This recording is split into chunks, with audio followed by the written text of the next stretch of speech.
We don't have food left, and we don't have any food left. Why is the second sentence more natural than the first? How do we use any properly in natural English? I'm Gordon Morse, your natural English coach, and I'm here to help. When you compare two sentences, we don't have food left and we don't have any food left, the meaning is effectively the same.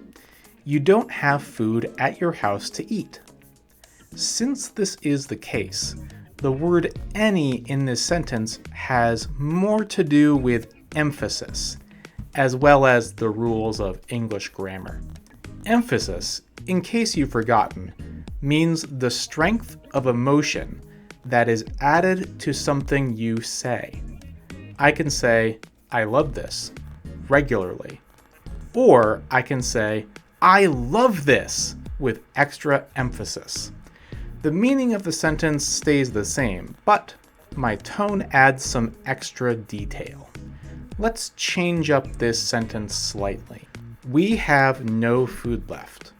This is a grammatically correct sentence that has the exact same meaning as we don't have food left. According to most English grammar texts, however, we shouldn't say we don't have no food left. That's what we call a double negative, or two instances of negative meaning in a single sentence, don't and no. It's important to know that even if grammar books say this is incorrect, you will hear some people use double negatives like this.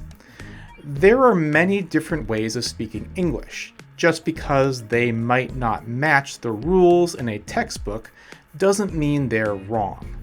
Depending on the people you spend time with and talk to in English, you might find this way of speaking useful to you. But for now, let's focus on any. If we want to avoid a double negative in this sentence, we can swap no with any. Thus, we don't have any food left. This is the grammatical use of any. I can't see any people outside. I don't want to get any closer to the cliff. You shouldn't ask any more questions. However, when considering any from the view of natural English, you will more commonly hear we don't have any food left rather than just we don't have food left. The second sentence feels less natural in spoken English, slightly robotic. The addition of any in the sentence just sounds more natural to people who are used to hearing and speaking natural English.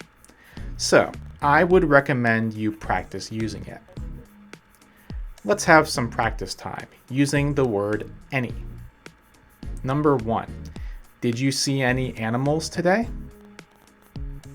Number 2, have you talked to any of your relatives recently? Number 3, did you travel to any other countries in the past month? It's important to remember that if you answer positively, any won't work. So you can say, no, I didn't see any animals today. But you can't say, yes, I saw any animals. The correct way would be to say, yes, I saw some animals, or I saw a lot of animals. In this case, any is used only in negative sentences. Let's try a couple more questions. Number 4. Did you eat any healthy foods today? Number 5. Have you ever met any famous people? Try answering these questions aloud and practice them several times with different answers. The more you practice speaking, the quicker you'll improve.